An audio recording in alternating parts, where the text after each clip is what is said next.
Welcome to Two Girls Talk Transits with our hosts. Hi, I'm Maddie delrae. I'm a professional practicing astrologer with a focus more on Hellenistic traditional astrology and with an intense love and desire for predictive transiting astrology. And I'm Kaleigh Smith. I'm a healing coach and art therapy grad student with a slight obsession with reading the stars. I combine astrology, spirituality, and traditional psychology to help people live with intention.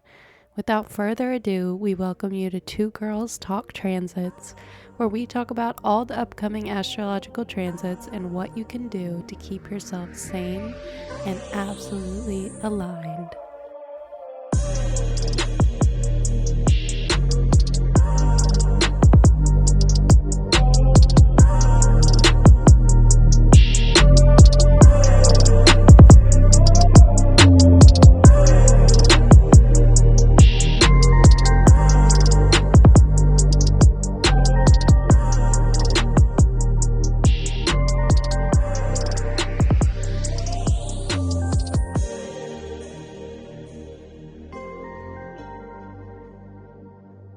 So welcome to Two Girls Talk Transits. I'm Maddie delrae and this is Kaleigh. We'll be discussing the January astrology for 2024. So right off the bat, we have Mercury finally stationing direct after being retrograde almost all of December. And we also have Venus fresh into Sagittarius, making a square with Saturn.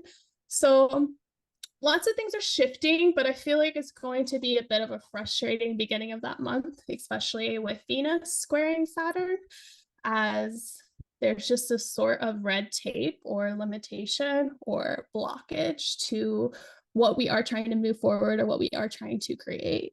So how do you feel about that first January 1st New Year vibes?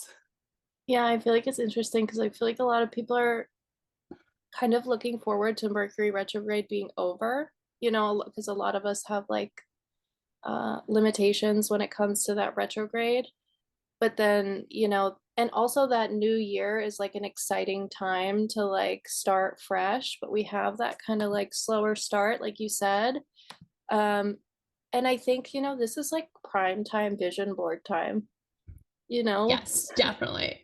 Yeah, Yeah. so people are like ready to get the ball rolling on like making their dream life come true. And yeah, I think it's going to be interesting, like you said, with that square, that Venus square Saturn, because it's going to kind of bring that limitation to like limited feeling to like, is this really possible? Can I really achieve this? Yeah. Yeah, exactly. I mean, Sagittarius is that mutable fire sign. So it is really passionate and it is really motivated to pick the big picture and to like go after the big visions and to chase beliefs and really more intuitive and passionate in those energies. Mercury is in detriment in Sagittarius. So the end goal and the vision is really pretty, but like the steps to get there are complicated. And it does speak to that because Venus coming into that square with Saturn on the same day is like, I'm ready to attract this. I'm ready to bring this into my life. And Saturn is like, have you done the work? Have Yeah. you done any of the planning? Do you know what the next step is? It's that And like cool down. very fitting for Capricorn season too, like the total reality check. Like, wait a Yeah. second, like, actually, I know you want to go there, but sorry. It's like so like it is that father vibe. Like, you're not gonna do that until you do your chores. Yeah. Yes.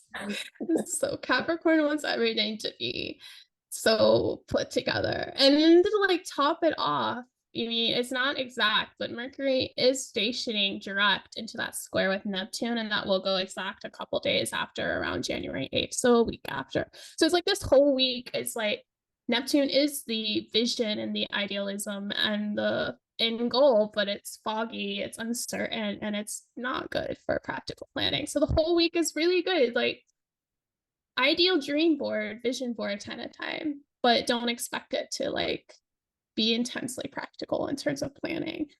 Yeah, so would it be wise to like kind of Like, what should somebody creating their dream board do? Should they try to create those logical steps or kind of just like keep it in the dreamy phase of like, it's okay not to know how I'm going to get there at this point? Or what do you think? Should we like tie habits to it automatically or wait to do that till later?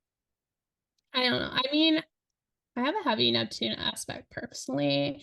And I personally think as society, we are way too practical and mainstream and too so hardcore about our routines and our rituals having to be so perfect. Like, get up exactly at 5 a.m. and I will work out for 30 minutes and then I will meditate for 10.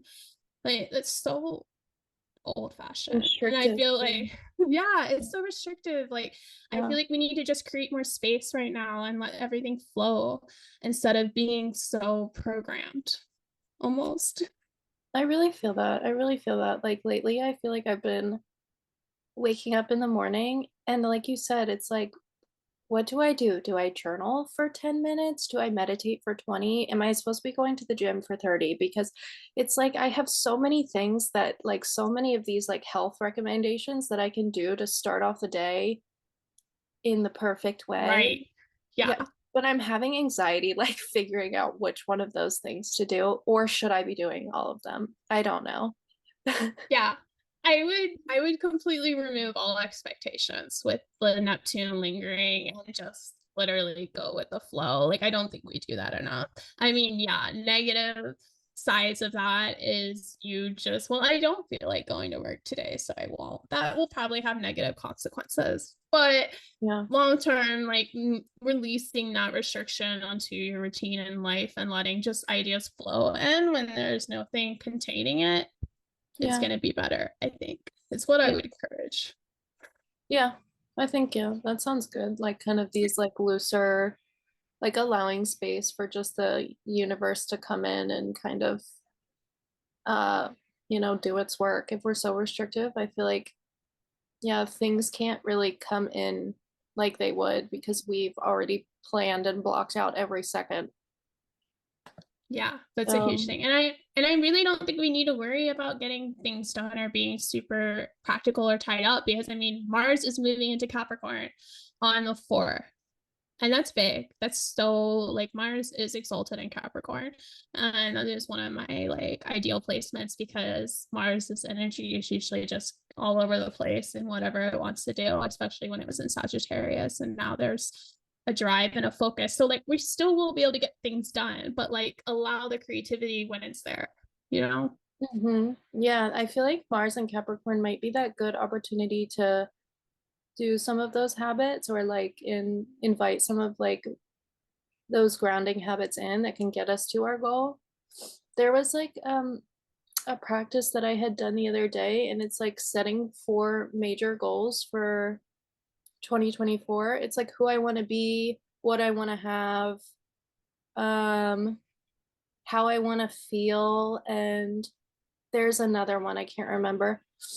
And you basically set like 4 boxes, and then you just write down everything in this category, and then you tie a habit to each one of them. So, for example, like what I want to have would be like if I slapped on my dream board, like my dream car, maybe finding out some of the practicalities of that, like how much is it going to cost monthly for me? How much do I need to put down?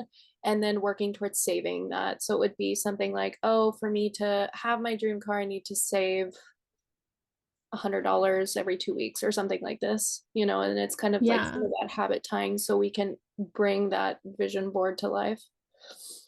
Yeah, no, it is 100% like that first week or so is a beautiful mixture of those two energies. Like, in terms of processing and mental thinking, it is very wishy-washy and idealistic, but we can, with Mars and Capricorn, really orient our actions and the habits that we implement to kind of make these wishy-washy feelings or ideas actually manifest into reality. So it's a good mix. I mean, when I first looked at it, I was like, that kind of is a downer, but I feel like for the first part, it's not, there's good flow. Yeah, I'm trying to see Mars more positively. I'm trying to like You're a day chart, so I understand. It's like me yeah. trying to look at Saturn. I'm trying to look at the brighter side, like, and not see it as so evil to me. So sometimes I always try to look at it as like this burst of energy and where do I want to direct that? Yeah. Yeah, it is. It is. It's like, how do you orient the action plan and drive? But yeah, it can be really agitating, especially if you're more used to slow, steady work or That's true. progress. Yeah, that's true also. Yeah. Yeah. If you're Interesting not very because impulsive, then yeah, that's probably going to be kind of irritating to you. Yeah, because Mars kind of likes impulsiveness. But that Mars Capricorn blend is kind of like creating a nice balance between impulsivity and like the slow steady. It's kind of like a good combination, I feel, where it's like you don't teeter on either side, but you're kind of like have that, yeah, like I said, good mixture of both to get you yeah. along. Yeah, exactly. That's why Mars is exalted in Capricorn, because the energy is clear and directed versus chaotic and unnecessary. Yeah, for sure. So we have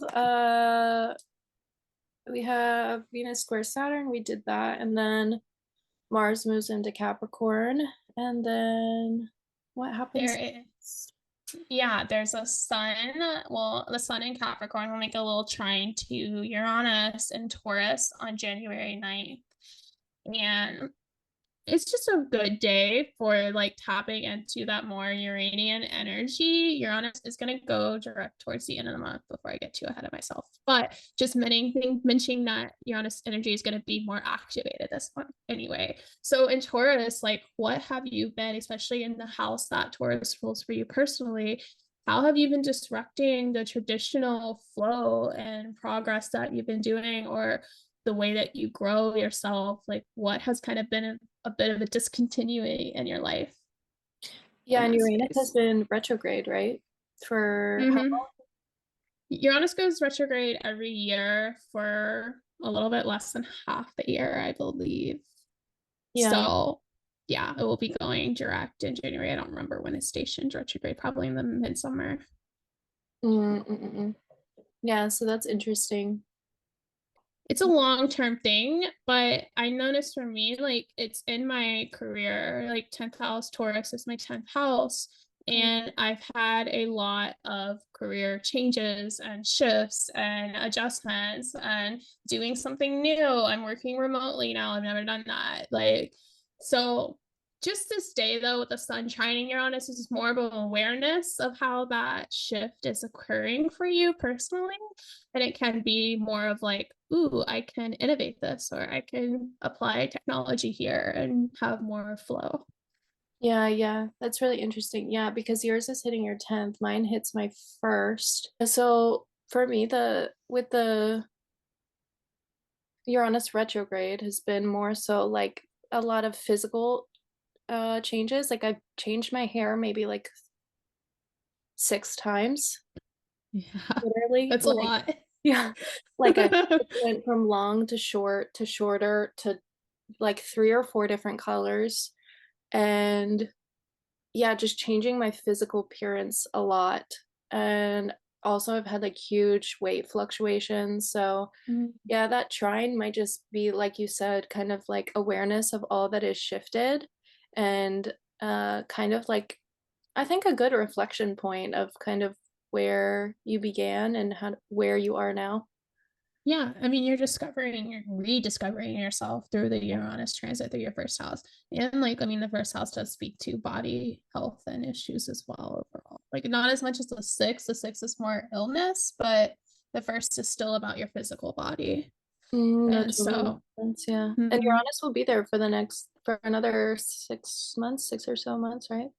A little more longer than that. I don't think Uranus is moving into Gemini until like 2025.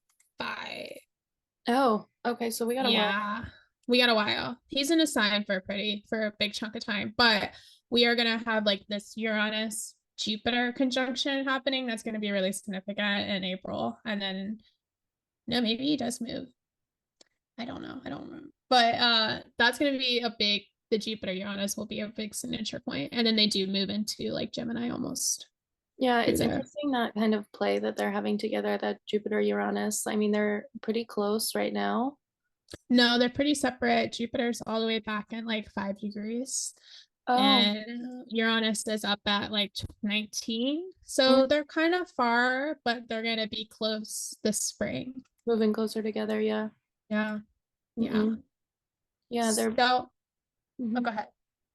Yeah, Sorry. so in the spring, we're gonna kind of see like with because Jupiter like expands everything it touches. We're gonna see that like expansion of shift. And Mm. yeah, Uranus is very like I don't like Uranus personally. Like I've been on my I've been on my Uranus line several times with traveling, and to me it literally feels like I'm in a microwave. Wait, microwave like what? Like My just brain just, chaos? yeah, my brain just feels fried. Like I just feel like I'm on like this whole other frequency that's not fun. And I just don't enjoy Uranus in general. I don't. But I mean, I think it's fun for like shifting things up Hmm. and that kind of like out of the box rebellious thinking. I like that. But to spend too much time there, it's like frazzles me. Oh yeah, I mean, I definitely tore apart any sort of stable career trajectory that I would have ever had through Yeah, Uranus transiting my 10th. So yeah, I do get that, but I as you kind of should like have. the excitement. Yeah.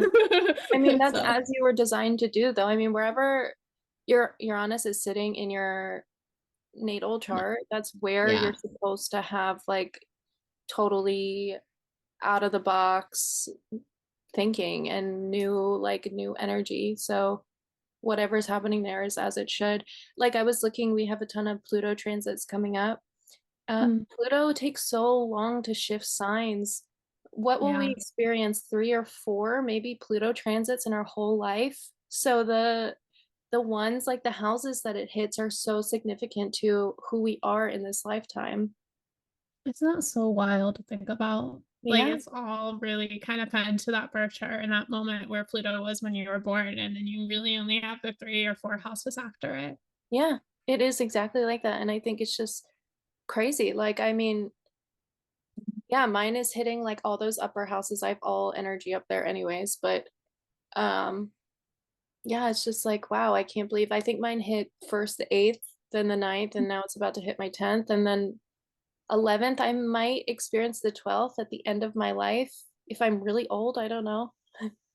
So yeah, I mean, Pluto has a really ecliptic like orbit around the Earth, so it spends a very different amount of times in very different signs. So Yeah. that's a big part because boomers with Pluto and Leo, I mean, look at it, they're gonna have a Pluto opposition. Oh, That's yeah. insane.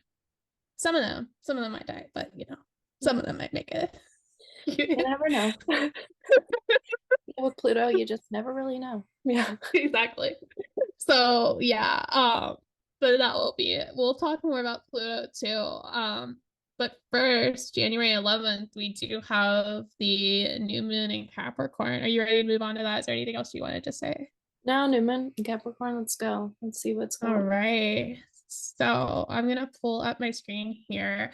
And for those of you that are listening, audio only, the new moon is at 20 degrees of Capricorn. Pluto is at 29 Capricorn. Mars is up at 5 Capricorn.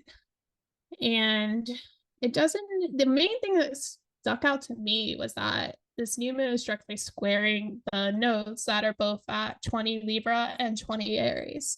So this is the perfect lunation that's perfectly in between eclipses. And this is by the time where you should have some awareness of what has happened to you in the fall with the eclipses there. And this is this big little shift now into that space. Mm-hmm. Yeah, and And the I mean, eclipses were in what signs again? they were in, so this fall, they were technically in Taurus and Libra, but the nodes are in Aries and Libra. Yeah, yeah. Yeah. Hmm. So with the And new I'm, moon, yeah, go ahead.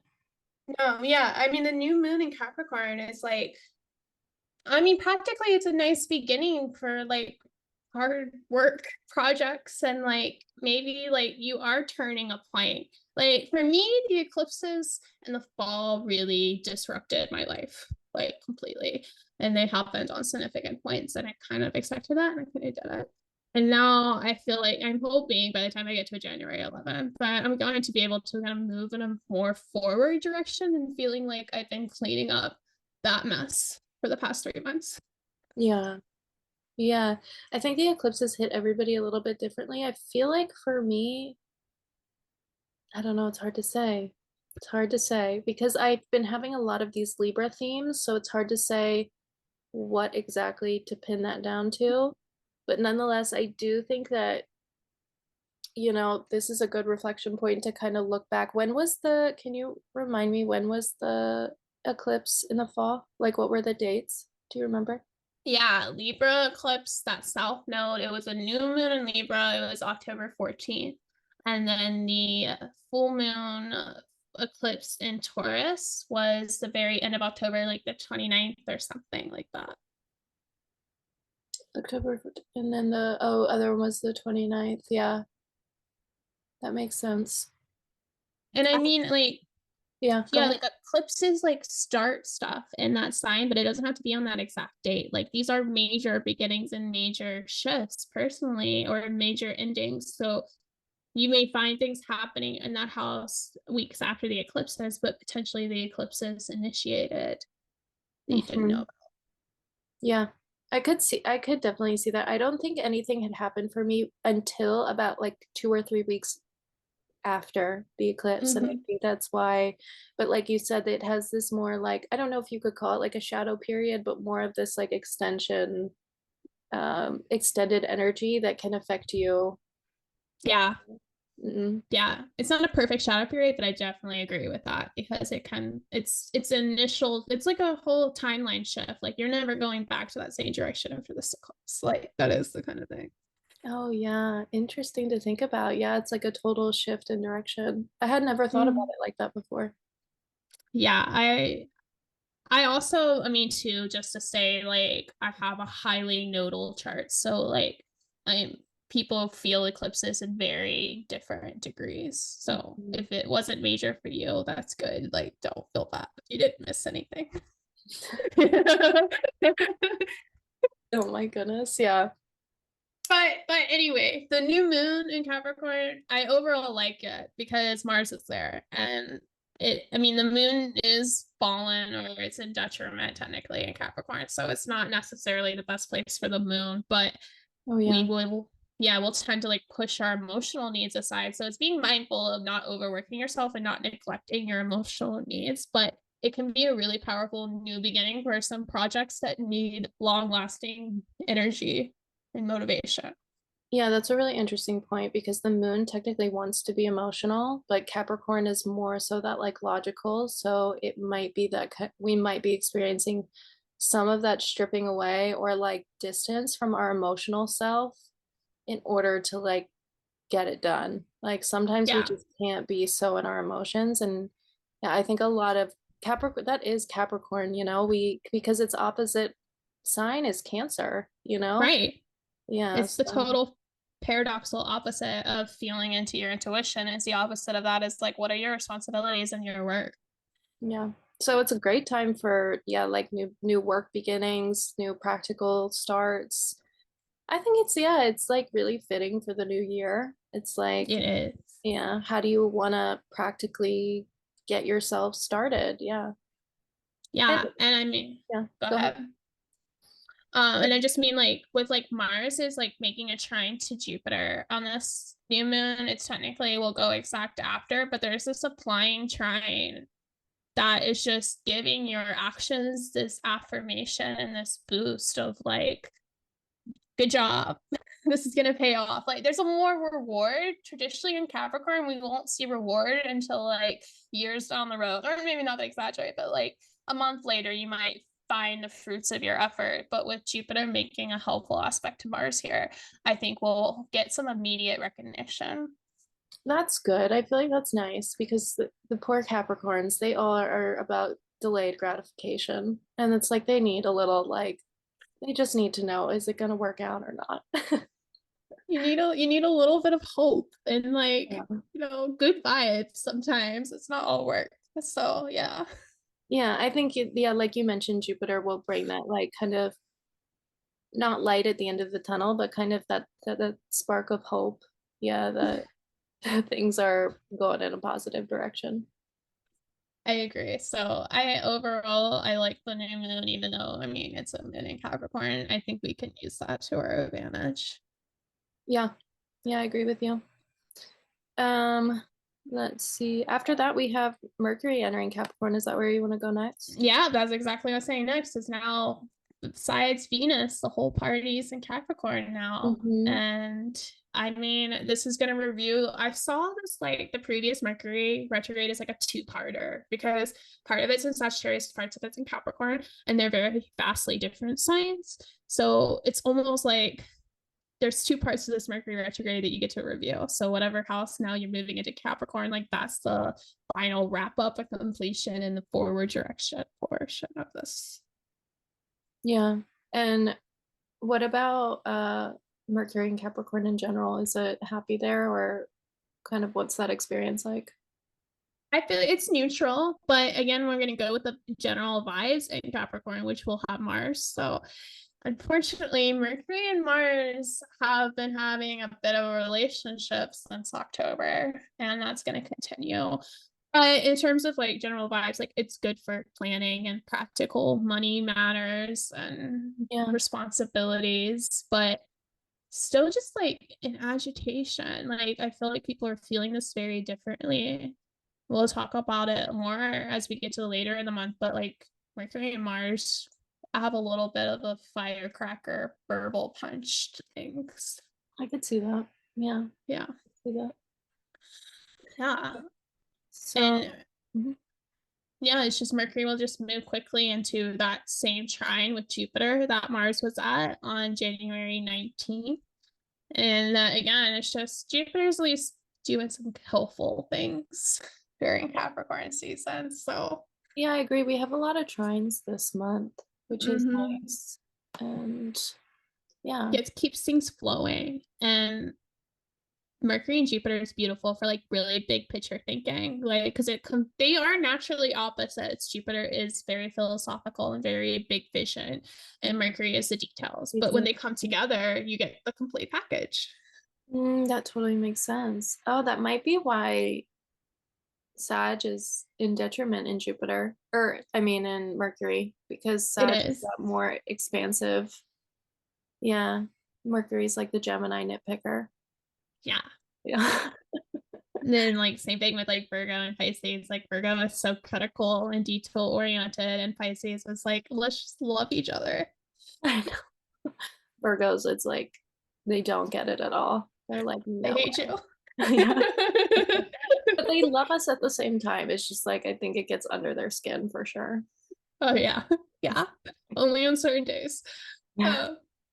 Uh, yeah. I mean, also like on the 19th too, like Venus is coming into a square with Neptune. So Mm, it's a mixed bag because generally when I see Mercury trining Jupiter, I would tell people like, oh, super great day for planning and structural thinking and making sure you didn't miss anything. But then you also have Venus squaring Neptune, which is not going to want to do that kind of work.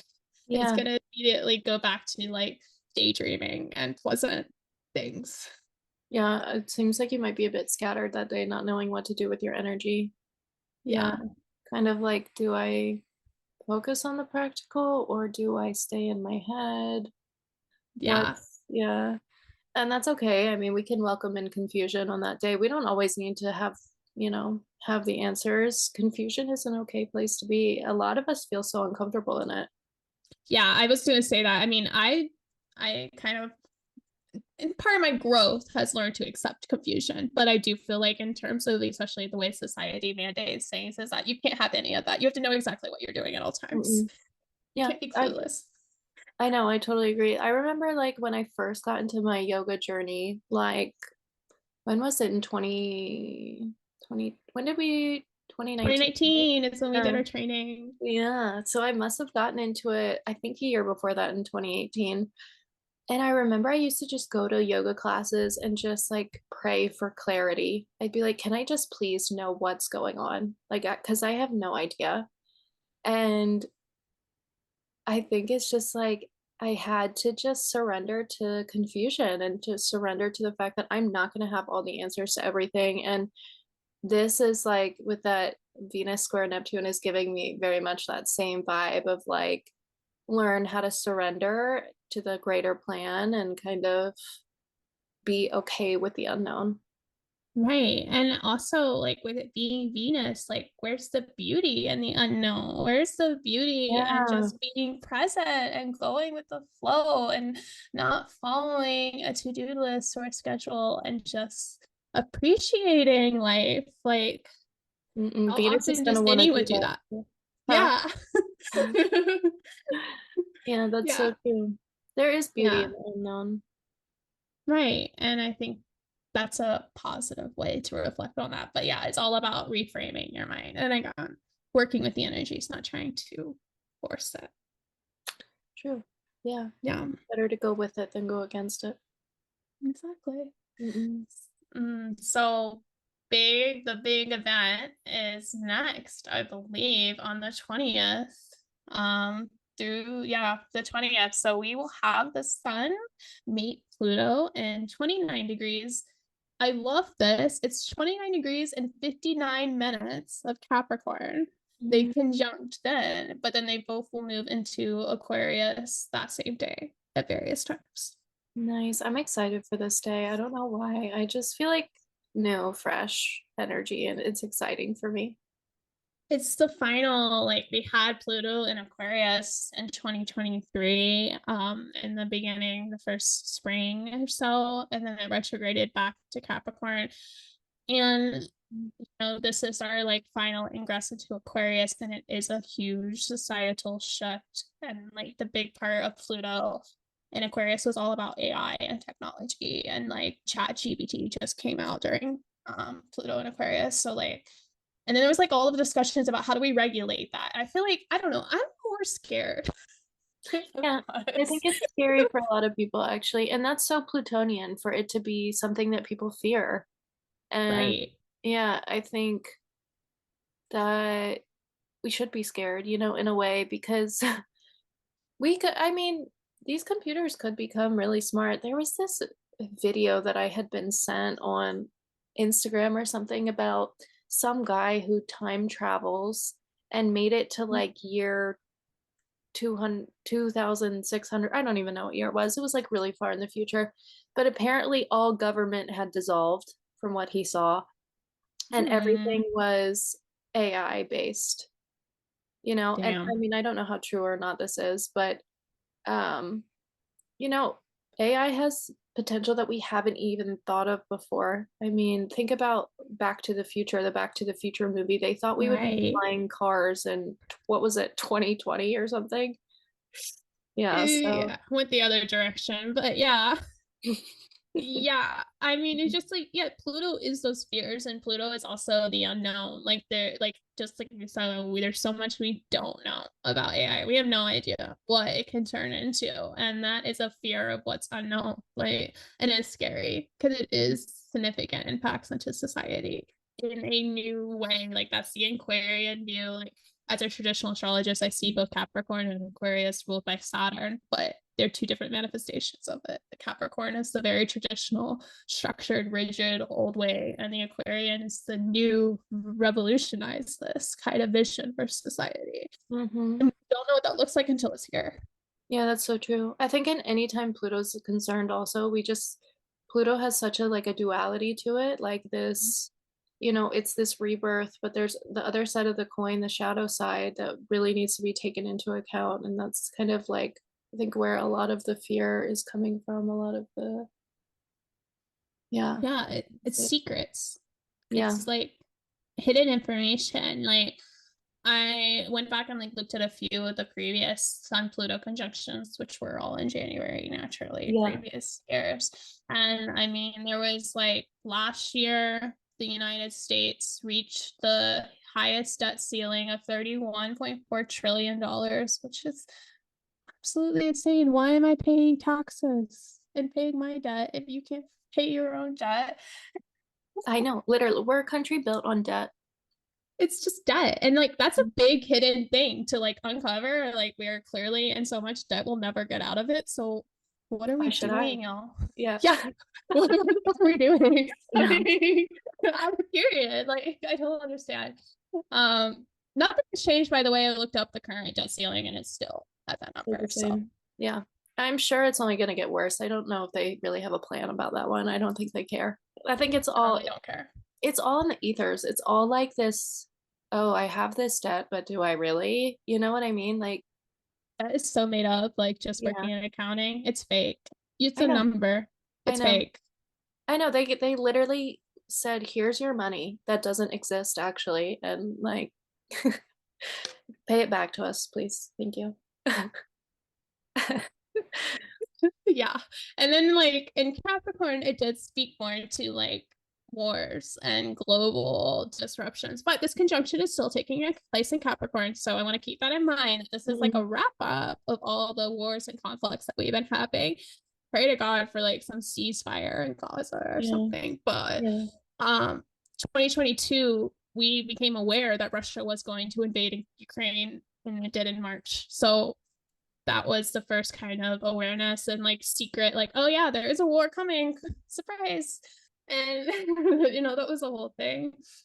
And I then find it interesting the war aspect though in the sign of Capricorn. Really? Yeah.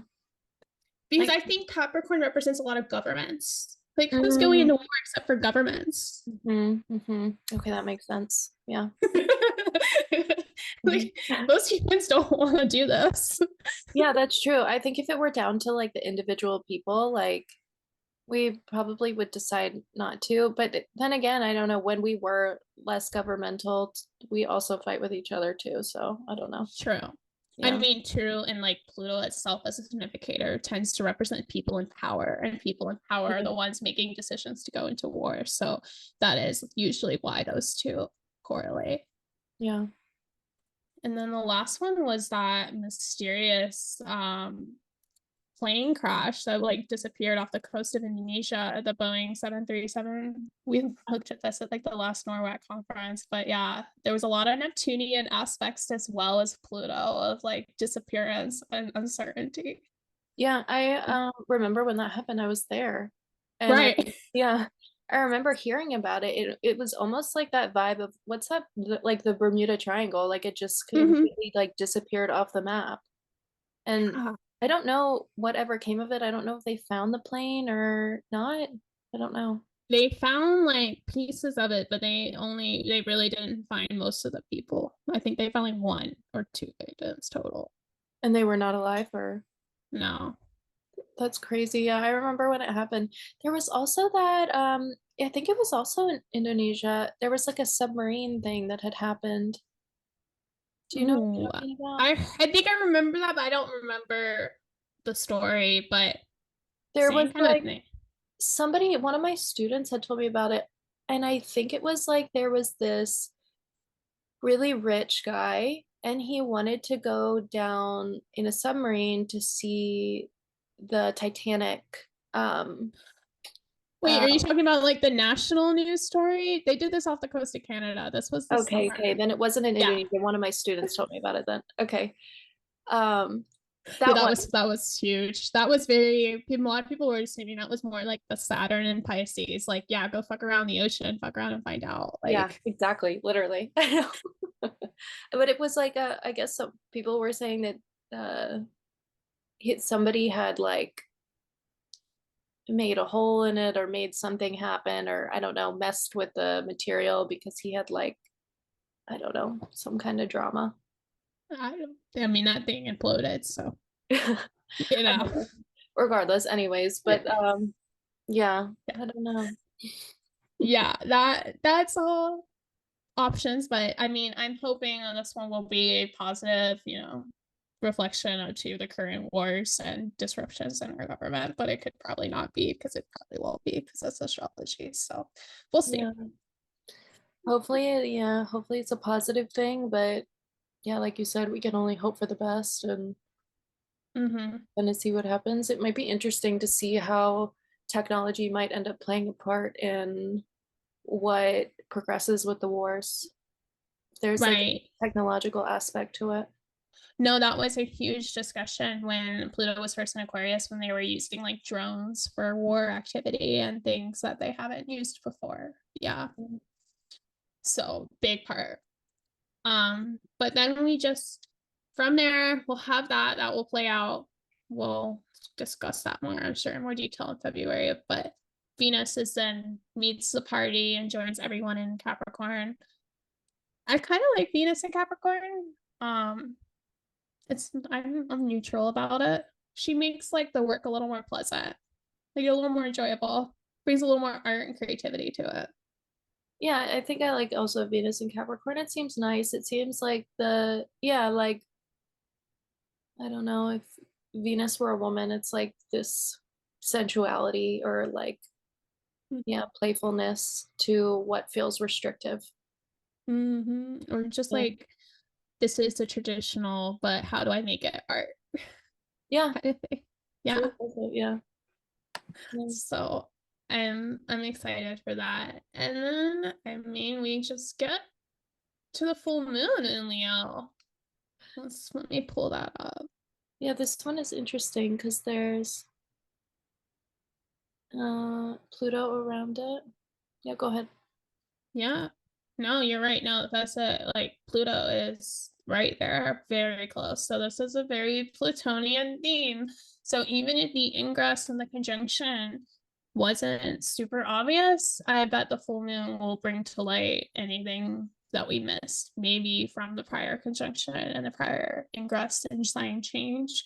This full moon will like be that highlight. 10 lunations really tend to speak to the transits, especially when the moon makes the aspects to these planets after they happen. It like really brings it to our awareness, since the moon is the like fastest moving planet.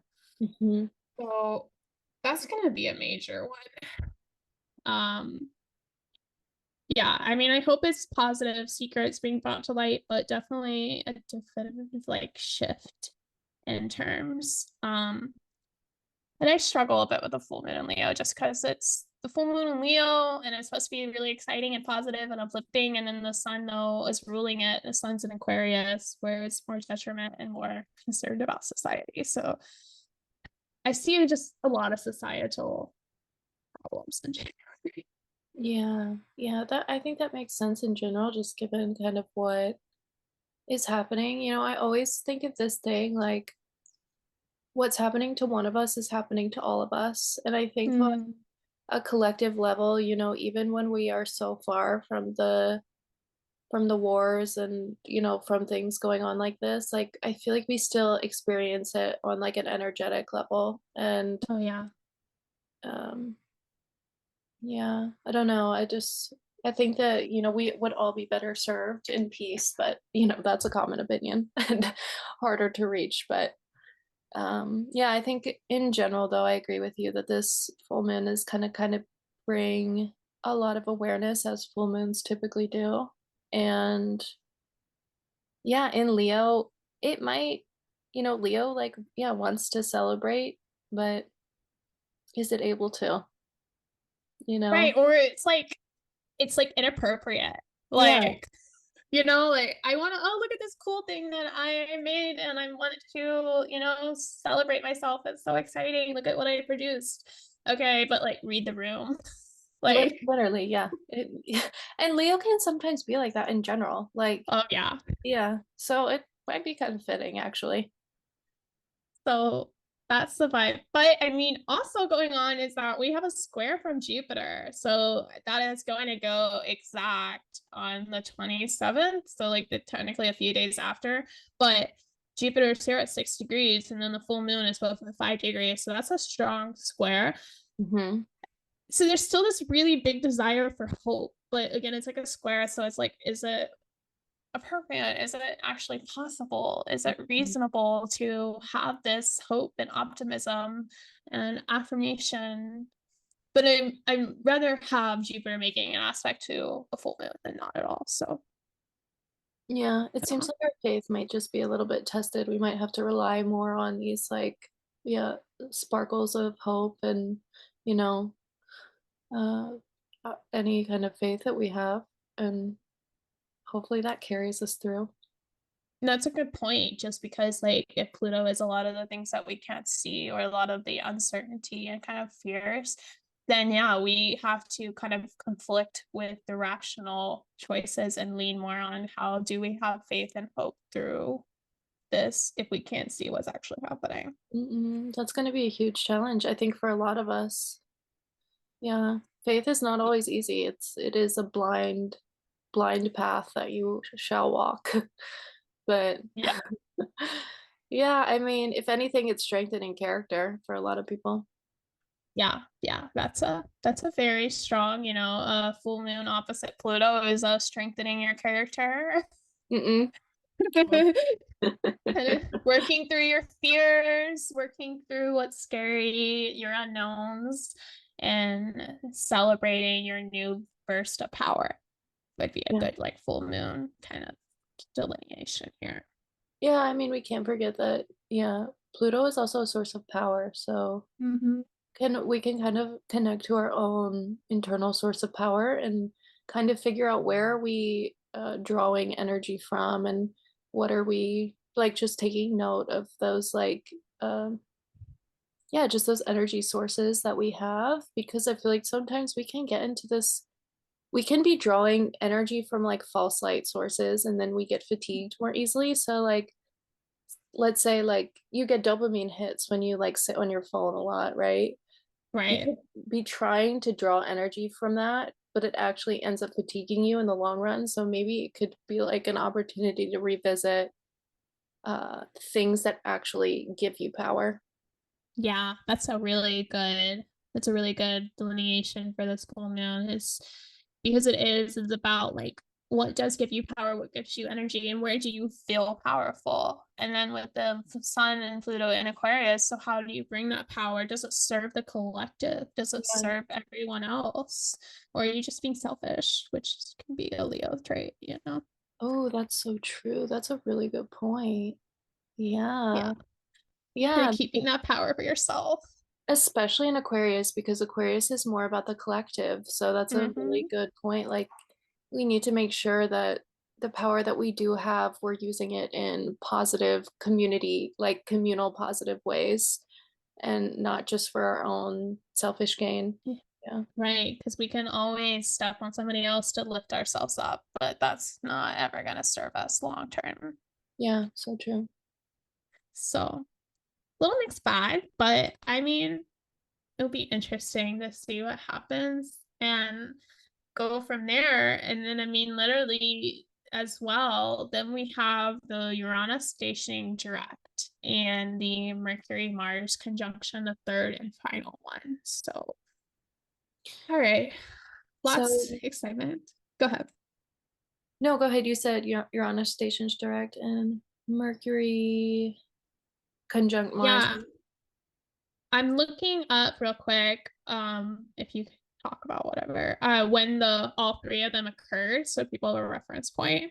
Mhm. Um, okay, yeah. So the first one though occurred almost right before that eclipse on October 27th in Scorpio.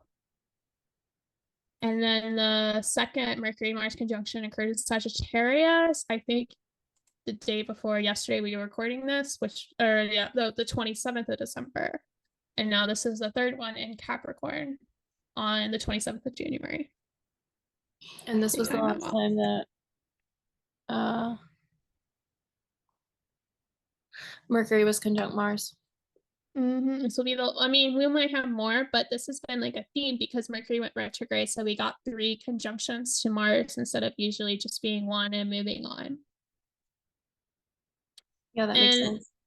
yeah, I mean, it's been very different depending if you're a day chart or a night chart, is what I've gathered from my readings with my regular, communities that I do, is that night charts, you probably have more ideas and you're probably more motivated. You're really stimulating that brain activity and really focused and excited, probably a little all over the place and doing too much, but still a lot of focus about mercurial things of like speaking, writing, communicating, putting ideas out there.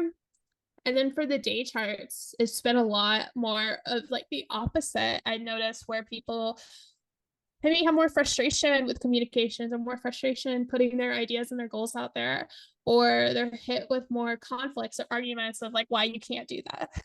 That So makes what sense. has been your progression?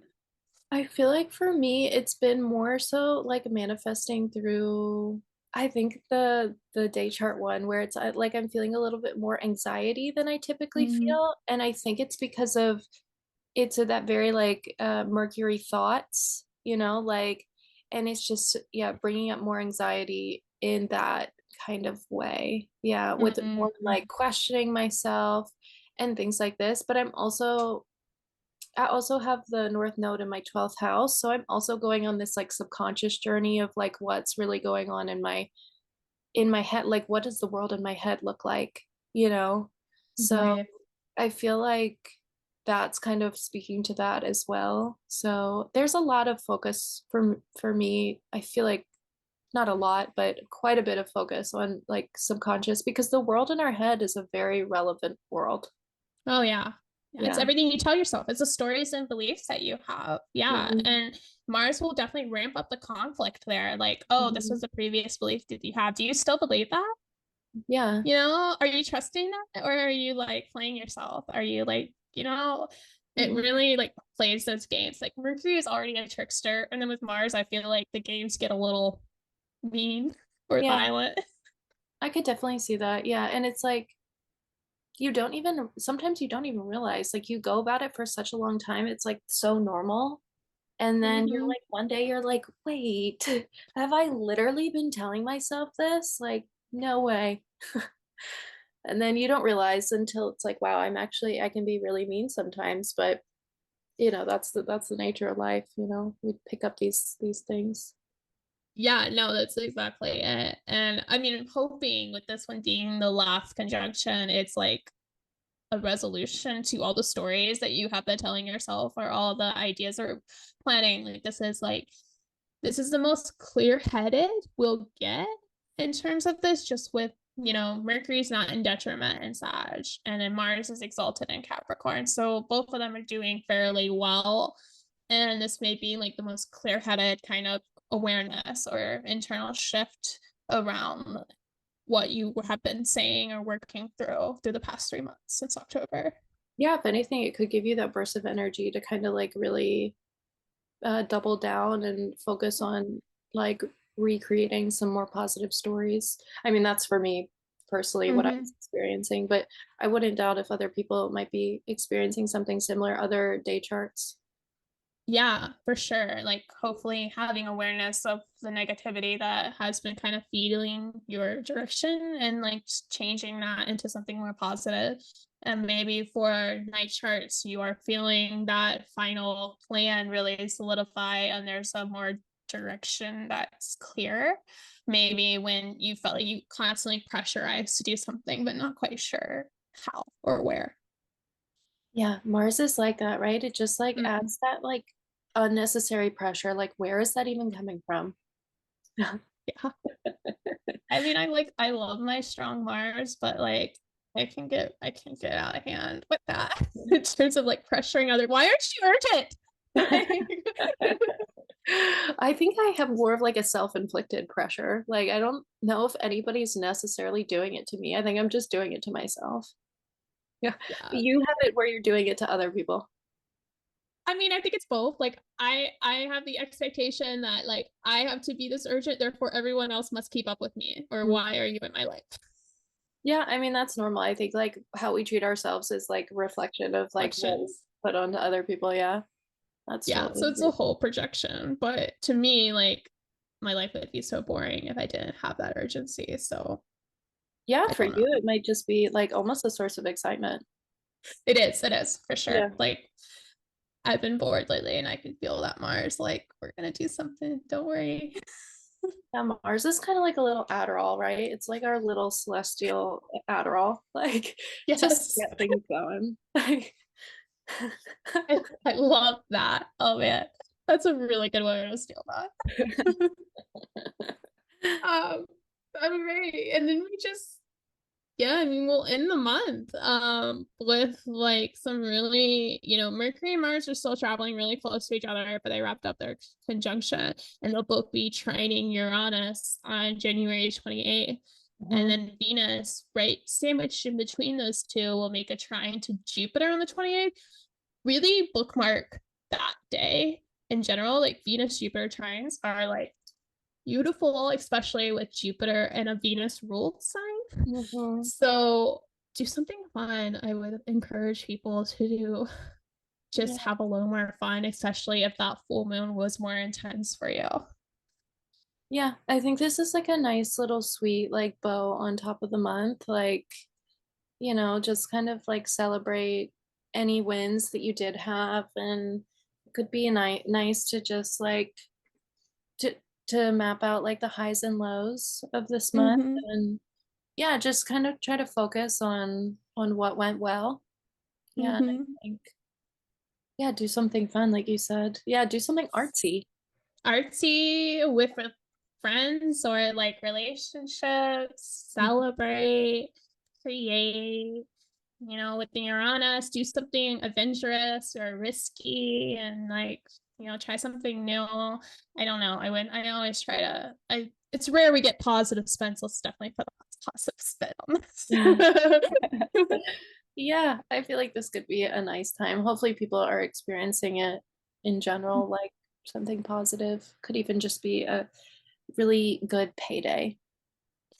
Yeah, that's such a good point, because I feel like when I say these delineations or when they're happening in people's chart, personally, and it's like, yeah, well, it was good, but like I didn't win the lottery. It's like, well, it's not like, that's not gonna be that amazing, but like, what little gift can you appreciate? And if you appreciate it more, maybe you will get something bigger next time. It's a balance of being present in the moment. Yeah, that's so true. I feel like that's life in general. We don't often get like, I mean, sometimes we do get like one huge gift at one time, but usually it's like these small little gifts that we get throughout time. And I think in one way it's for our brain to process. We couldn't process like if my life was like one way and then I completely flip to this whole other reality, our brains could not process, Oh so, no. so we get these like little doses, and it's like you said, appreciating those like little small things along the way, and when you focus on the good gets better. And Yeah. yeah, Yeah, and it could just be a really positive day in between a lot of grind and work that you just needed to that's true release and also. let go of. Yeah, it's like wait, what was that was on, so at that point we'll be in Aquarius season. Yeah, we'll be in Aquarius season. I mean, but these transits are still lingering back in Capricorn. But yeah, maybe it will create a little bit of a like friendship society kind of growth with the sun still in Aquarius. Yeah, I'm excited for February too. I feel like Yeah, we're gonna have a lot. it's And gonna it will be to be continued, but I do want yeah. to point out some journal prompts that people can use. Yes. So if you want to do some journal prompts, some good ones would be focusing on, some like Capricorn aspects. So one of them that I had is, with all the seeds you've planted lately, which ones seem to be the most fruitful, and which areas can you focus more of your energy on in order to see grow? And that one would be helpful to do on January 4th when you're seeing that Mars moving into Capricorn. Yeah, so And kind of, even during that new moon too, as well, because that is kind of like that initial seed being planted. I like that one. And it would really help you orient your actions and your goals. yeah, I totally agree. Yeah, because I think we spoke about this yesterday, but yeah, there were so many things that I had started, but like what do I really want to hone in and focus my energy on? And in order to see like um the long-term fruits of my labor, which is very, yeah, Capricorn, very like get a little bit more specific. Capricorn wants you to like like narrow in and yeah, kind of like focus more on the things that are going well, I think. Or Mm-hmm. at least, seeming to like go Grow. grow. It might not be huge growth, but the little things is okay too. It's And what's then valuable. Yeah. did I have any more? I think that's the only one I had for the journal. Oh, the other journal prompt would be yeah, are there any like particular areas in your life that you know you need to change and what feelings are associated with enacting that change? And then what has prevented you from doing it in the past? What could you do to face the fear that's ahead of you? So I think this can speak a lot to the Plutonian energy we're kind of facing. Yeah. Yeah, Yes. like kind of getting really clear on these fears. And, you know, fear is not something that ever goes away. So just getting curious about what they are and why are they preventing you from moving forward. I love that. Yeah, exactly. Because we're going to have huge Plutonian themes and the unknowns and the fears. And really, instead of avoiding them or pushing them away or not thinking about them, but sitting with them and reflecting with them is how you can actually utilize this transit to be beneficial instead of just like, I won't think about that now. I know. Yeah. I think that's what happens to a lot of our fears is that we just try to like sweep it under the rug. But with these major Pluto transits coming up, it's going to be like kind of unavoidable. It's like, sorry, you're going to notice it. Like the fear is going to kind of be more in your face.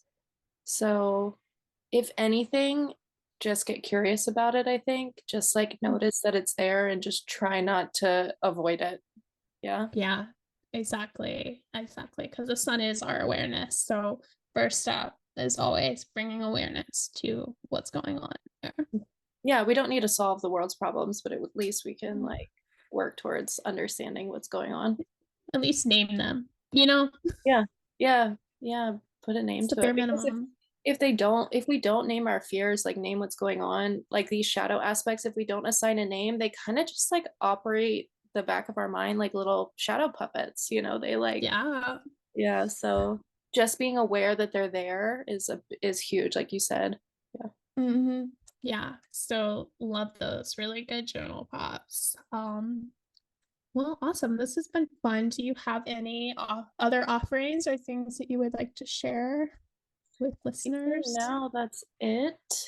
Um, in the future, we'll probably be introducing a workbook that people can use to follow along, where you can kind of map out what's going to happen in the month ahead, and then you can look at your own personal chart and see how are these themes tying into different houses in your chart and what you can kind of look out for, intentions that you can set, different things like this.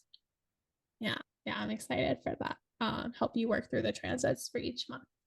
And then for me personally, I'm still doing consultations, although they're closed right now.